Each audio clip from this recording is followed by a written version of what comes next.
Le blaireau. Le blaireau d'Europe est un animal très répandu sur l'ensemble du continent eurasien.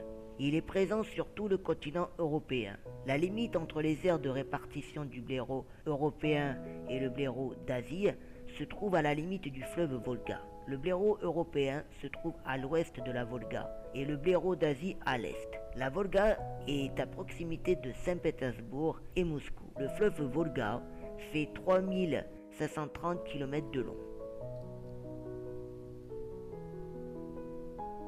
Le blaireau d'Europe est un animal très adaptable qui vit dans une grande variété d'environnements. L'habitat idéal de ce mustilidé se trouve dans les forêts de feuillus, de conifères ou les forêts mixtes adjacentes aux champs ouverts.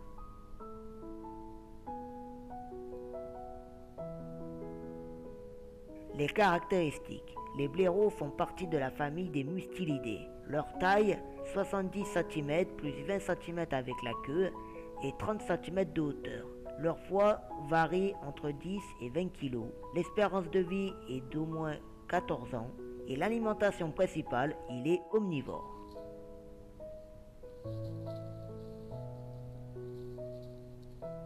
L'alimentation.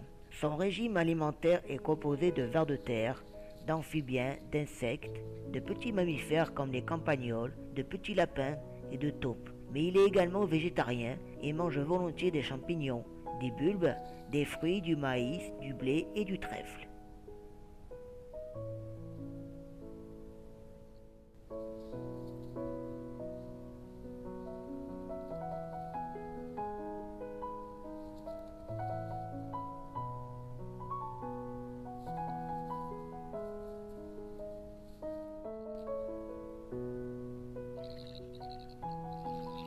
Le terrier. Le blaireau est essentiellement nocturne et parfois crépusculaire. Très prudent, il sort de son terrier avant la nuit entre mai et août, après s'être assuré en restant longuement caché à l'intérieur. Les sorties sont moins régulières de novembre à février, car en hiver, son activité diminue et il reste au plus profond du terrier. En été, les jeunes sortent en plein jour pour chercher à manger si les aliments sont rares.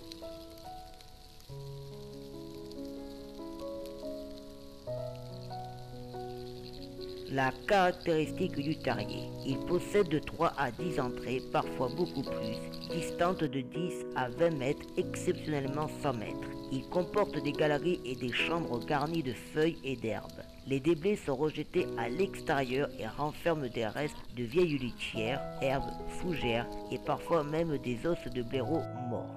Le toboggan est caractéristique à la sortie des gueules. En évacuant l'ancienne litière à reculons, le blaireau fabrique un toboggan avec les déblais.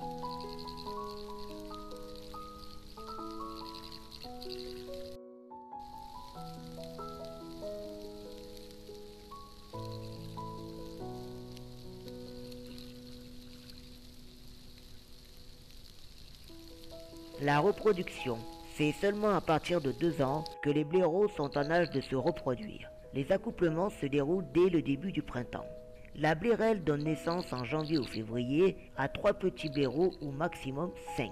Aveugles et sans dents qui sont totalement dépendants de leur mère. C'est uniquement au bout de la 5e semaine d'existence que les dents de lait vont pousser et que les yeux vont s'ouvrir. Le sevrage progressif commence à 12 semaines et se termine vers 4 ou 5 mois environ. Les petits vont rester auprès de leur mère durant leur première année de vie.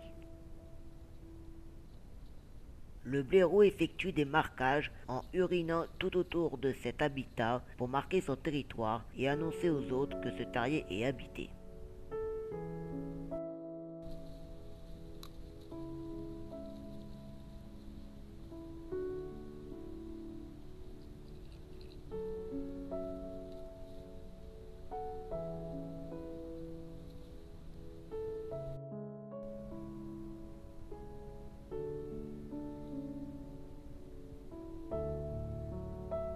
À savoir, le territoire couvre de 30 à 50 hectares dans les milieux riches et 150 hectares et plus ailleurs. Les mâles se déplacent plus que les femelles et les sujets qui ont atteint la maturité sexuelle plus de 2 ans se dispersent davantage. Dans un terrier, 2 ou 3 blaireaux peuvent partager une chambre, Mais en général, chacun change de chambre et de compagnon au bout de quelques jours. Il peut arriver que les blaireaux partagent des terriers de grande taille avec d'autres espèces, lapins, renards. L'espèce n'hiberne pas, mais dort davantage en hiver. Il semble que sa température baisse un peu. À la fin de l'automne, il pèse jusqu'à 3 kg de plus qu'au printemps. Différence entre le mâle et femelle. La tête et le corps mesurent de 70 à 80 cm pour les mâles et de 68 à 78 cm pour les femelles. La queue chez les mâles mesure de 12 à 18 cm et de 11 à 19 chez les femelles.